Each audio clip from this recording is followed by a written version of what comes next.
Alright, happy spring everybody. We are doing the spring mode, the Sōjō mode for the Hitoyogiri.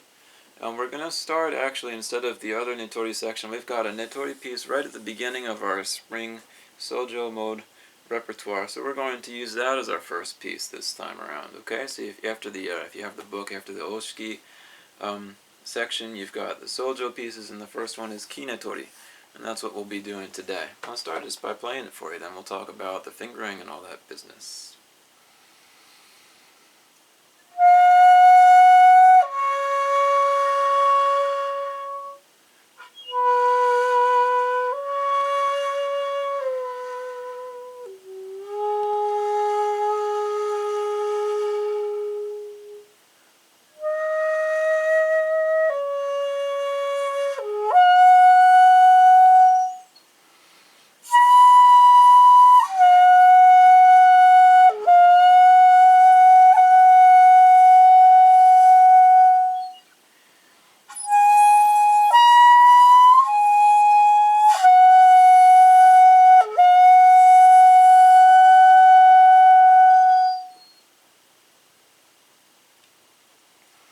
Alright, so the Solgel Mood starts on the Sōjō note, right? It's a Ritsu scale transposed to the Sōjō note. If you remember, the Ritsu scale relatively is that what we find in the Oshiki mode, right?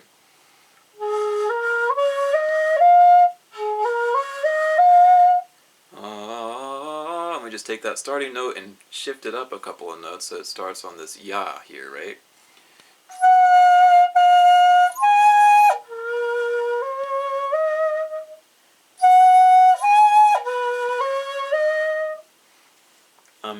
If you don't get that, don't worry. Just for people who like that explanation, that's all that's for. So in terms of the flute, this is what's going on.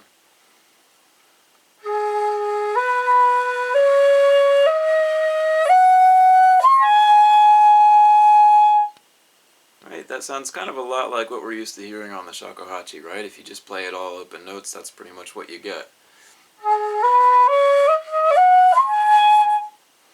Okay, and this mode is played with your chin up a little bit, right? It's spring, we're happy, energy is going up, it's flowing out, we're a little bit more, we've got the sunshine, yeah, we've got the COVID virus thing going on, but we're still keeping our chin up, right? So, that's the feeling you're playing the flute a little bit kari, right? It's not a meri mode, it's a little bit of a kari mode, and that's how the notes come out.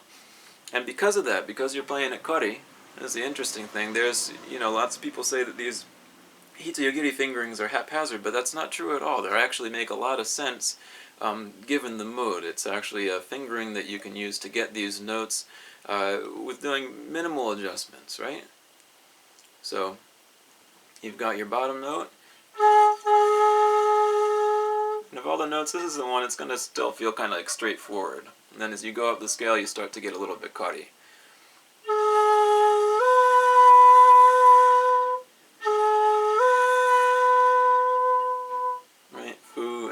Those are the same. And then oo is played with the bottom two fingers open.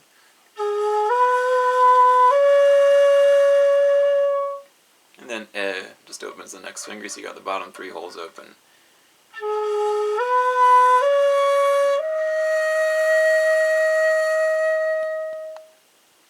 And then ya, to get the right pitch, since we're kind of playing kari right now, right? We open the next finger, it's too high, so we put down our third finger. So we've got 1, 2, and 4 open. We've got 3 and 5 closed.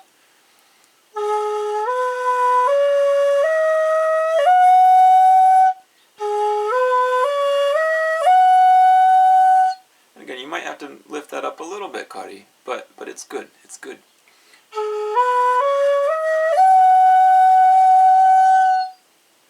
And the next note is called ta. We've had ta in different situations before, and this is yet another ta. It's just a different ta, but it's still called ta for some reason. And that is 1, 3, and 5 open. You've got 2 and 4 closed. from the yaw position, you should be able to switch to that really with minimal adjustments to your breath, right?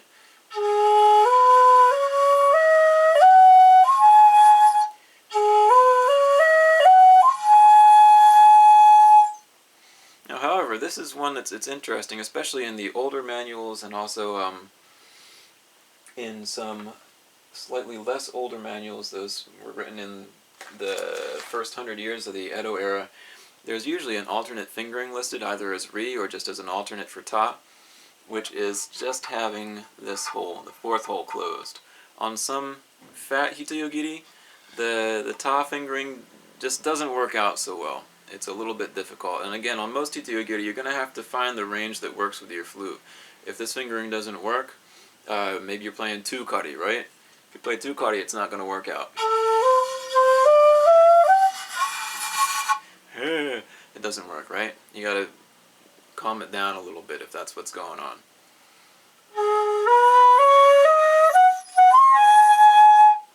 And if that still doesn't work, you can use the alternate fingering for ta.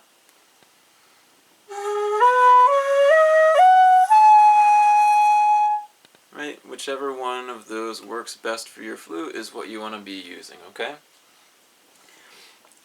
So let's take that and let's play KiNetori, okay? You've got Yau to begin with. First phrase, Yau.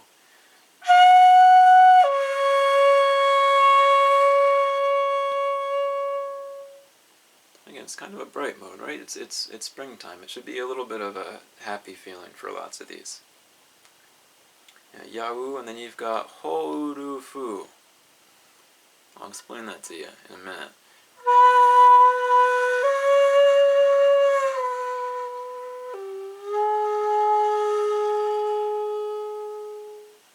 Right now you might have noticed that Ru is different for the Sōjō mode. Ru happens down here. You've just got hole 2 open. That's the only hole that's open for Ru. Okay? Effectively speaking, this is the Oshiki mode shifted down 1 notch, right? So in the Oshiki you had Ru being up here, right, with the third hole open. Right now it's shifted down a notch and you've got the second hole open, okay? And one more thing that happened here, this whole uru fu, right?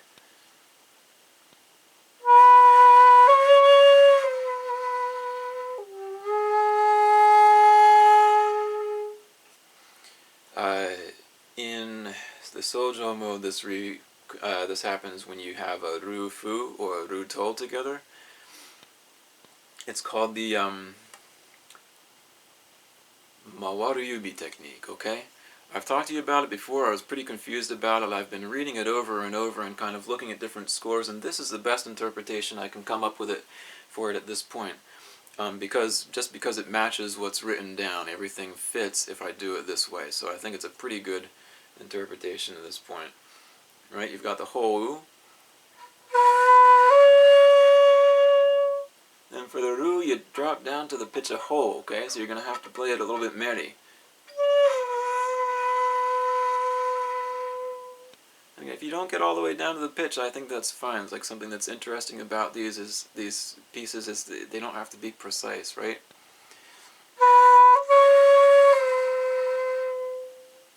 Yeah, that kind of gives it a little bit of a birdsong feel to it, right? It doesn't have to be so mathematical when you play. But of course, play it however you like. Alright, so then from that ru, to go to fu, you close this finger, right?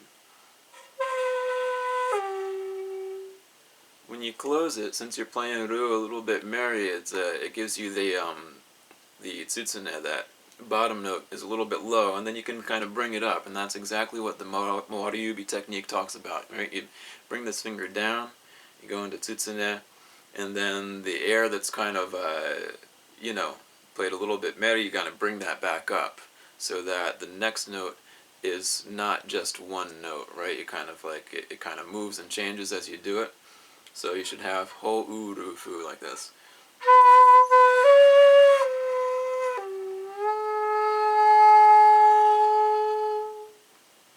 Alright, and then moving on, you've got e u fu ya.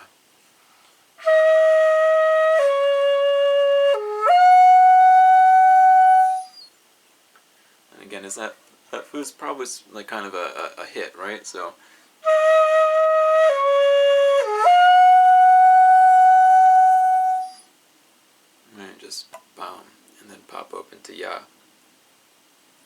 hi ya fu ya. Hi is the same as before, the bottom three closed. Alright, it should be an octave above whole. Hi ya fu ya ya, you've got to repeat, so you repeat using the back hole there.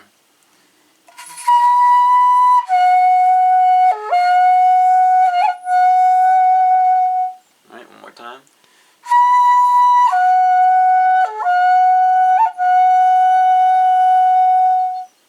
Alright, and again, that fu, it's a hit, so you ya fu ya. You kind of close and open those 1, 2, 3 holes. 1, 2, and hole 4. Bakam. Got to do that all at once, right? It says to do them all at once in the instructions. You don't want to get it kind of a broken sound like that's no good. You want to do it all at once. Alright, and then you've got ta hi ta ya fu ya.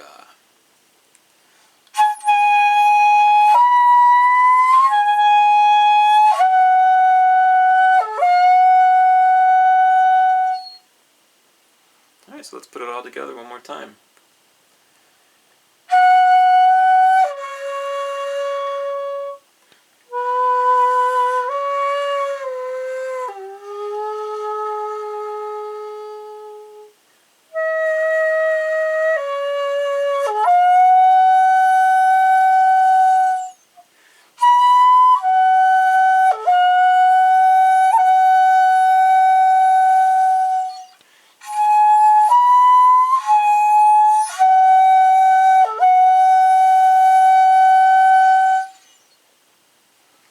To eat breakfast. My stomach's growling. Enjoy that. Happy spring, okay? We'll be back with some more later on.